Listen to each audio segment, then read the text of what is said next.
सुनो। आओ आओ देखो देखो, आओ आओ देखो देखो, हम एक नई कहानी लाए हैं, हम एक नई कहानी लाए हैं। हम आयुर्वेद से आए हैं, हम आयुर्वेद से आए हैं, हम आयुर्वेद से आए हैं। हम आयुर्वेद से आए हैं। आओ आओ देखो देखो, आओ आओ देखो देखो। हम Satyaraj Ayurvedic medical college and hospital के BMS प्रथम वर्ष के छात्र छात्राएं आज आयुर्वेद दिवस के शुभ अवसर पर आप सभी के समक्ष एक नुक्कड़ नाटक प्रस्तुत करने जा रहे हैं। आचार्य चरक ने कहा है, स्वस्थस्य स्वास्थ्य रक्षणम आतुरस्य विकार प्रशमनम च, अर्थात स्वस्थ मनुष्य के स्वास्थ्य की रक्षा करना और रोगी मनुष्य के रोगों का नाश करना ही आयुर्वेद का मुख्य उद्देश्य है। अर्थात यही आयुर्वेद का प्रयोजन कहा गया है।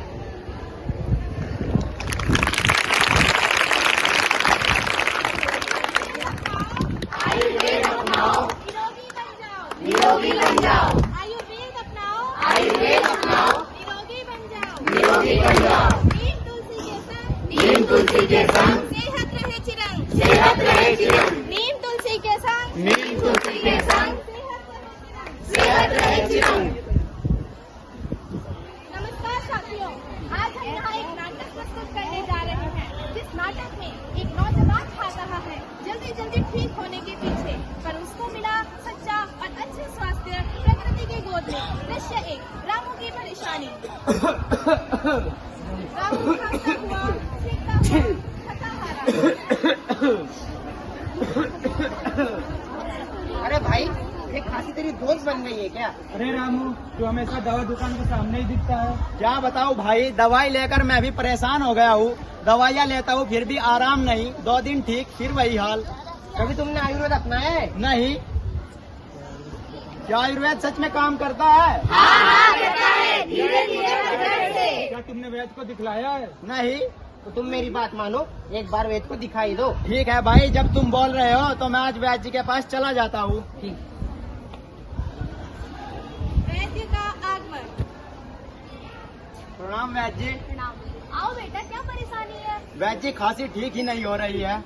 अपना हाथ लागेगा। वैद्य नाड़ी परीक्षण करते हुए, अरे बेटा, ये तुम्हारी सिर्फ खांसी नहीं है, ये तो कफ वृद्धि का असर है। दिन में तेलीय भोजन का सेवन करते हो, देर रात तक फोन चलाते हो, सुबह का सूरज नहीं देखते और व्यायाम से तो कोसों दूर रहते हो। ये सब आपको कैसे पता चला वैद्य जी? बेटा, यही तो आयुर्वेद है। आयुर्वेद सिर्फ लक्षण नहीं देखता, ये पूरी दिनचर्या और जीवन शैली को देखता है।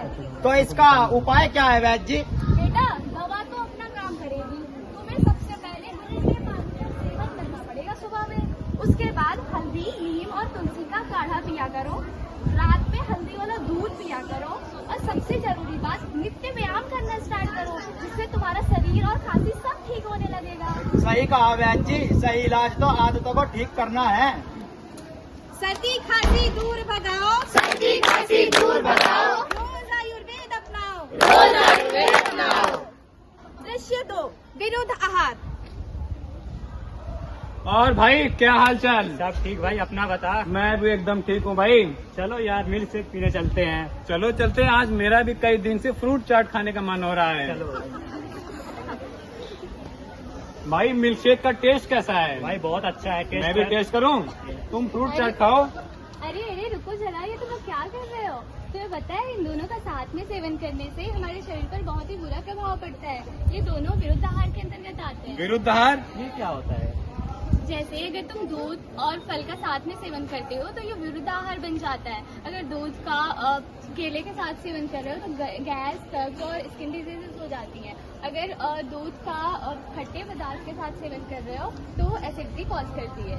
अच्छा, तभी मैं कहूँ, मैंने कई बार दूध के साथ फल का सेवन किया है और मुझे गैस की समस्या हुई है। यार, मुझे भी यही हुआ था।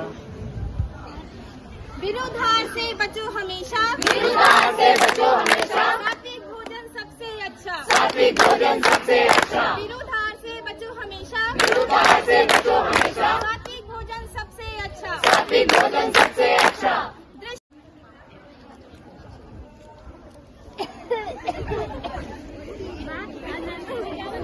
तुम जल्दी से तैयार हो जाओ बेटा, आज मैंने नाश्ते में मैगी बनाई है। है। अरे वाह, मैगी तो मुझे बहुत पसंद है। अरे बहू, रोज रोज ये नाश्ते में बेटी को मैदा मसाले वाली चीजें दोगी तो उसकी सेहत खराब हो जाएगी। अरे अम्मा जी, लेकिन सभी बच्चे यही तो खाते हैं और ये जल्दी से बन भी तो जाती है। देख बहू, जल्दी के चक्कर में बेटी की सेहत खराब करना ठीक नहीं है। मैदा मसाले वाली चीजें पेट में भारी करती है और आलस भी तो बढ़ाती है।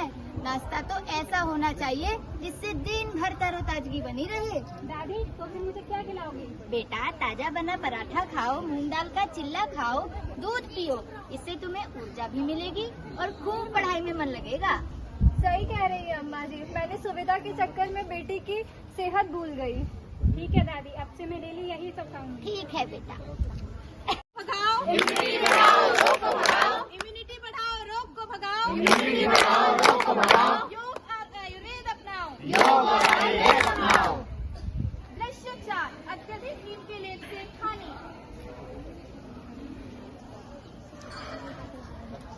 अरे सोनिया, ये देखो ना इंस्टा पर क्या आया है। नीम का पैक फेस पर लगाने से त्वचा चमक उठती है। हाँ, चलो फिर नीम का फेस पैक लगाया जाए। हाँ चलो। दोनों रोज रोज नीम का लेप लगाते हुए कुछ दिन बाद उनके चेहरे पे काले धब्बे और पिंपल हो गए। अरे सोनिया, देखो ना चेहरे पे क्या हो गया है। पिंपल्स इतने ज्यादा बढ़ गए हैं, चेहरा पूरा हरा हो गया है। हाँ रुचि, मेरा भी कुछ यही हाल है। ये तो और खराब कर गया। तो क्या करें अब? चलो ना वैद्य जी के पास चलते हैं। हाँ चलो। वैद्य का आगमन। नमस्ते वैद्य जी। नमस्ते। क्या हुआ बेटियों? देखिए ना वैद्य जी, हमने नीम का फेस पैक लगाया जिसकी वजह से हमारे फेस पे इतने पिंपल्स हो गए हैं। अच्छा, क्या आपने डेली यूज किया था? जी वैद्य जी। अरे यही तो गलती कर दिया आपने। नीम का अति योग करना चेहरे के लिए हानिकारक होता है। ये चेहरे को रूखा कर देता है। और आयुर्वेद भी तो कहता है अति सर्वत्र वर्जते, यानी कि हर चीज की अति जो होती है हानिकारक होती है। तो इसका उपाय क्या है वैद्य जी? बेटियों, तुम्हें तो सुबह या फिर कभी भी अगर यूज कर रहे हो तो 1 से 2 दिन हफ्ते में यूज किया करो नीम का फेस पैक। इसके अलावा इंस्टा पे नहीं, आयुर्वेदा पे भरोसा करो। जी वैद्य जी, हम समझ गए। अब से हम बैलेंस में ही यूज करेंगे।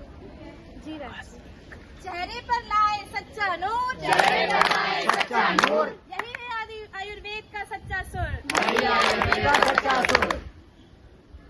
दृश्य 5, स्वस्थता और दौर्बल्य की जीवन शैली।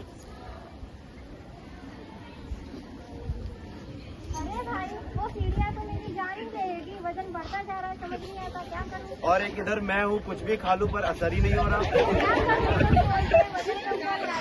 और इधर लोग मुझे बोलते हैं खाओ खाओ, फिर भी हड्डियाँ ही दिखती है। चलो वैद्य जी के पास चलते हैं।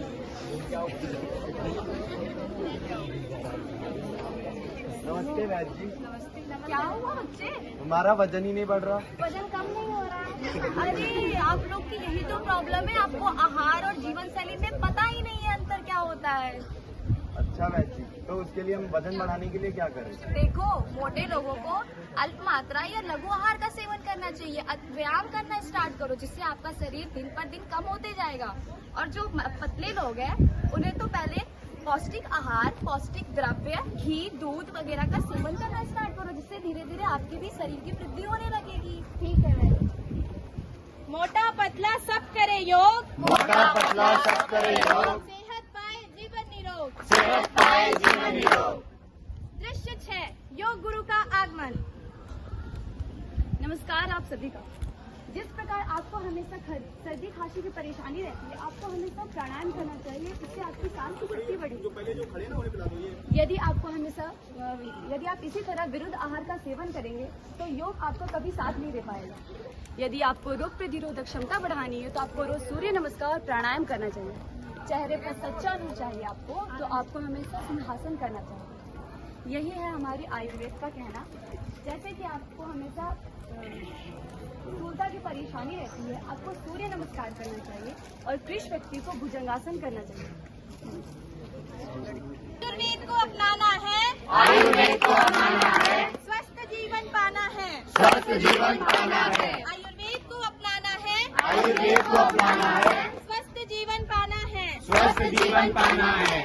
तो दोस्तों, आयुर्वेद सिर्फ रोग की दवा नहीं, ये प्रकृति को हमें जड़ से जोड़ता है। धन्यवाद।